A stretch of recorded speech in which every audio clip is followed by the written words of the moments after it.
Selamat malam, ketemu lagi. Sehat semuanya ya hari ini ya.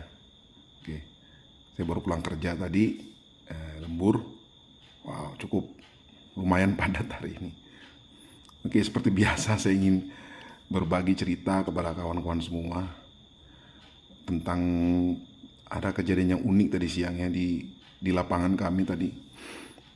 Setelah makan siang, kira-kira sebelum makan siang itu selesai atau istirahat siang selesai, kira-kira jam 1 siang, tiba-tiba kak saya tidak bisa ngirim WA ke tim untuk melakukan koordinasi, tidak bisa buka media sosial, tidak bisa video apa voice call apa semua. Ternyata yang terjadi adalah internetnya down ya, tidak ada signal internet. Oke, saya coba telepon kawan-kawan untuk berkoordinasi pakai telepon biasa ya, tidak pakai internet. Sama juga kejadiannya, waduh. Tiba-tiba signal yang biasanya 4 bar, 3 bar itu tiba-tiba satu bahkan hilang. Tiba-tiba muncul tanda apa? Tanda kali ya. Waduh. Mulai mulai aneh nih, mulai was-was nih apa yang terjadi nih. Ini seperti biasanya nih, berapa kali memang dalam 1 bulan itu sekali 2 kali itu kita mengalami connection down ya, tidak ada internet, bahkan tidak ada signal handphone. Tapi kita tetap berupaya untuk berkomunikasi lah. Kita ke lapangan, ngatur ini, ngatur itu, pengecoran ini, pengecoran itu, dan apa yang terjadi, suasana makin kacau. Tidak bisa berkoordinasi di sana. Lapangan yang begitu besar ya, lapangan kerja saya itu sekitar 6 hektar ya, jadi sekitar 200 kali 300 meter lah kira-kira ya panjangnya. Jadi luas sekali lahan kerja kami. Jadi kalau ada pekerjaan di ujung sana dan saya harus berkoordinasi di sini, kalau tidak pakai handphone, apa yang terjadi? Hampir 2 jam saya mengalami down, 3 jam mengalami down, dan itu benar-benar suntuk, stres sekali dan emosional. Emosi dan mulai, ini bagaimana ini? Oke, tapi lama-lama puji Tuhan ya, lama-lama agak cool down, agak tenang. Saya coba untuk menenangkan diri, dan ya saya tidak bilang untuk memuji Tuhan, tapi dalam pikiran saya sudah tenangkan diri aja. Pasti ada solusi, walaupun saya tidak tahu solusinya apa. Tapi nah ini saya katakan puji Tuhan, tidak ada masalah. Ternyata tidak ada masalah yang begitu berarti. Memang sampai sekitar 4 jam, sampai jam 5 sore bahkan, itu jaringan internet dan signal HP untuk telepon biasa GSM itu perlahan-lahan mulai baik lagi, dan malam tadi udah lancar. Dan ketika tadi saat akan pulang, saya percaya ya Tuhan itu suka berbicara ya, Tuhan itu suka untuk sharing dengan kita ya. Makanya kita nih sebagai anak-anak Tuhan, kenapa kita harus belajar sharing? Karena Tuhan ini ingin men-sharingkan hatinya kepada kita ya. Jadi Tuhan tuh menggambarkan ya, seperti menggambarkan di benak saya. Itulah kalian, dia bilang begini, itulah kalian kalau tidak ada jalur komunikasi ya. Tuhan penekanannya begini, bukan tidak ada komunikasi, tetapi apa yang terjadi kalau kalian tidak punya media komunikasi atau jalur komunikasi. Saya memikirkan kata-kata ini, apa bedanya tidak ada komunikasi dan tidak ada media atau jalur komunikasi? Lama-lama saya berpikir, kalau komunikasi artinya kan kita bisa lewat mulut nih, ya kan, lewat mulut bisa, berarti kan bisa berkomunikasi ya langsung. Tapi mungkin kalau dengan mulut langsung kan berteriak-teriak nih. Kalau jaraknya jauh ya, kalau 10 meter masih bisa dengar, tapi kalau jaraknya di atas 100 meter, 200 meter, bahkan lebih daripada itu, berarti kan bisa berkomunikasi, tapi memakan tenaga, capek teriak-teriak, bisa tegang urat leher nanti. Nah, berarti yang Tuhan tunjukkan sini apa? Bagaimana kalau tidak ada media komunikasi? Saya mulai merenungkan. Lantas muncul ayat di kepala saya, itu Yohanes 3:16. Sudah tahu kan Yohanes 3:16 kata isinya apa? Karena begitu besar kasih Bapa atau kasih Tuhan kepada dunia ini, sehingga dia mengaruniakan anaknya yang tunggal atau putra yang tunggal, supaya setiap orang yang percaya tidak akan binasa, melainkan beroleh hidup yang kekal. Jadi Tuhan gambarkan gini, kalau kalian tidak punya jalur komunikasi yang benar, maka kalian akan kacau. Ya, kalian bisa berkomunikasi dengan jarak yang jauh dengan kekuatan sendiri. Kalian bisa, tetapi capek. Ada penderitaan. Ya, kalau tidak ada jalur komunikasi, sudah menderita lahir dan batin, kacau pula. Terus Tuhan gambarkan gini, itulah yang terjadi pada dunia hari ini. Kenapa dunia kacau? Kenapa rumah tangga kacau? Kenapa anak-anak kita kacau? Kenapa bisnis kita kacau? Nah, ada pertanyaan kan? Kenapa bisa kacau? Bukankah kita ada komunikasi? Pertanyaannya, poinnya bukan masalah komunikasi. Tidak ada jalurnya. Ya, medianya apa? Nah, kalau saya gambarkan gini, kalau di rumah kan ya apa sih medianya apa nih? Saya katakan bahwa media itu menggambarkan suatu jalur ya, bukan hanya masalah mulut berbicara, tapi yang Tuhan tekankan itu medianya apa, landasannya apa, yang membuat komunikasi itu lancar. Ya, suami istri bisa ribut, orang tua dan anak bisa ribut, bisa kacau. Karena apa? Medianya tidak ada. Media itu bicara apa? Hati, ya, pikiran.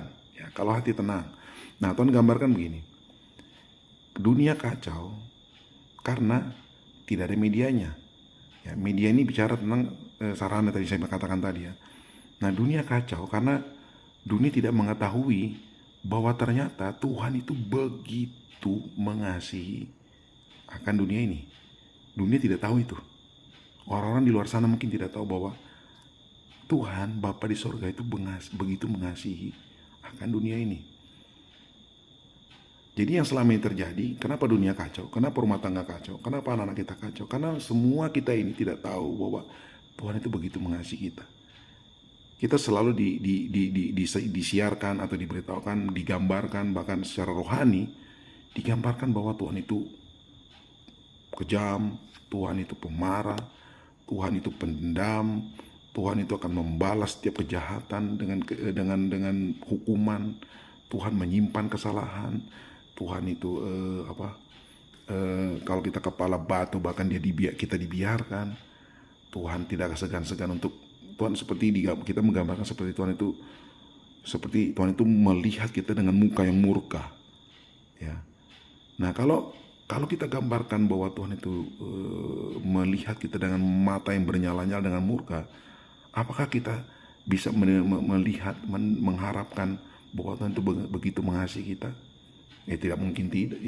Mungkin tidak, sudah pasti tidak lah. Masa kita membayangkan seorang pribadi yang begitu pendendam, pemarah, melihat kita dengan murka, lantas kita memikir bahwa itu dia mengasihi kita itu. Ya, tidak mungkin. Nah, itulah mengapa bahwa kita kacau, hidup kita kacau, rumah tangga kita kacau. Bahkan mungkin, saya katakan bahwa mungkin negara kita kacau atau perusahaan kita kacau. Karena apa? Karena kita tidak melihat, kita belum pernah dengar atau disiarkan, diberitakan bahwa ternyata Bapa di surga itu begitu mengasihi kita. Ya, begitu mengasihi. Kalau di Korintus 13 mengatakan bahwa kasih itu panjang sabar. Jadi kasih itu panjang sabar. Karakteristik dari kasih itu adalah salah satunya apa? Panjang sabar. Ya, kasih adalah apa? Kasih adalah bahwa begitu kasih Tuhan mengasihi kita, bukan kita mengasihi Tuhan. Jadi definisi kasih yang di 1 Yohanes 4 itu dikatakan bahwa kasih adalah Tuhan yang begitu mengasihi kita sampai dia memberikan putranya tunggal Yesus Kristus mati di kayu salib dengan mengorbankan anaknya. Jadi bukan kita mengasihi Tuhan. Jadi kasih adalah Tuhan yang mengasihi kita. Nah, di pikiran kita selama ini mungkin disiarkan bahwa kamu harus mengasihi Tuhan supaya Tuhan begitu mengasihi kamu. Tidak, itu perjanjian lama. Ya, perjanjian lama mengatakan bahwa kasihlah Tuhan Allahmu dengan segenap hatimu, dengan segenap pikiranmu, dengan segenap jiwamu, dengan segenap kekuatanmu. Pertanyaan, adakah orang yang bisa mengaplikasikan kasih itu? kepada Tuhan? Tidak ada. Dan tidak akan pernah ada. Siapapun dia, setinggi apapun, sedalam apapun kerohaniannya, tidak akan pernah bisa dia mengasihi Tuhan. Ya.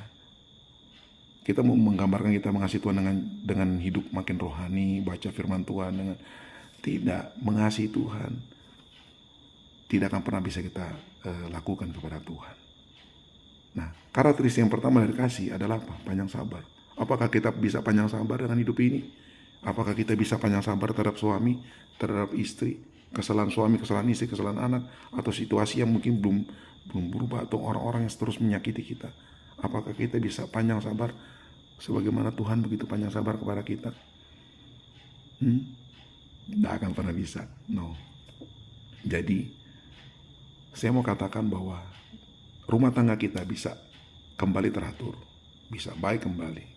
Suami istri bisa baik kembali. Orang tua dan anak bisa baik kembali. Di kantor atau bahkan negara ini saya katakan bisa baik kembali. Bila semua kita mengetahui bahwa Tuhan, Bapa di sorga, begitu mengasihi kita. Kalau kita tahu ini, kalau kita paham ini, dan kita resapi kata-kata ini dalam hidup kita, percaya bahwa Roh Kudus menuntun kita dan mewahyukan bagaimana Tuhan begitu mengasihi kita. Saya percaya, pertama dari diri kita akan damai. Setelah itu, rumah tangga kita pasti akan damai. Kita akan melihat anak-anak kita walaupun mereka agak sedikit bandel, tapi karena kita sabar dengan kasih Tuhan, saya percaya berangsur-angsur everything's gonna be okay. Jadi saya mau katakan bahwa kekacauan bisa diganti dengan damai sejahtera, dengan ketenangan, bila ada Yesus yang menjadi medianya. Karena Yesus dia katakan, akulah jalan. Jadi dialah medianya, akulah kebenaran, dan akulah hidup itu. Dialah jalan, jadi dialah mediasinya. Dialah yang membuat segala kekacauan itu bisa baik kembali. Angin ribut, Yesus katakan, diam, tenanglah, maka danau itu tenang. Hidup kita mungkin kacau, saya pernah kacau, rumah tangga saya juga pernah kacau, kita semua pernah kacau dalam hidup ini. Tetapi saya percaya, kita bersandar pada kasih Tuhan. Bukan bersandar kasih saya kepada Tuhan, tapi bersandar kepada kasih Tuhan kepada saya. Saya percaya hidup saya, keluarga saya, anak istri saya, pekerjaan saya, semua yang kita hidupi sekarang ini, dunia kita pun akan tentram dan penuh damai. Ya, Tuhan begitu mengasihi dunia sehingga dia mengaruniakan putranya yang tunggal, supaya setiap orang yang percaya kepadanya tidak binasa, melainkan beroleh hidup yang kekal. Terima kasih Bapa, percaya dalam nama Yesus bahwa setiap orang yang melihat tayangan ini, Tuhan bukan dengan kekuatan mereka untuk menangkap ini, tapi Roh Kudus akan menerjemahkan dalam setiap pribadi yang melihat ini. Apapun yang sedang mereka alami, kalau ada kekacauan Tuhan, ada keributan Tuhan, ada angin ribut, aku berdoa dalam nama Yesus. Yesus adalah jalan, Yesus adalah sarana dari komunikasi. Bukan dengan kekuatan kami, bukan dengan kemampuan kami, bukan dengan apa yang kami miliki, tapi semuanya akan tenang, semuanya dengan damai, karena Yesus yang adalah juru damai kami. Yesus adalah jalan buat kami untuk mencapai kedamaian. Terima kasih Bapa. Yang sakit disembuhkan, yang letih disegarkan. Percaya dalam nama Yesus. Haleluya. Amin. Ketemu lagi. Bye.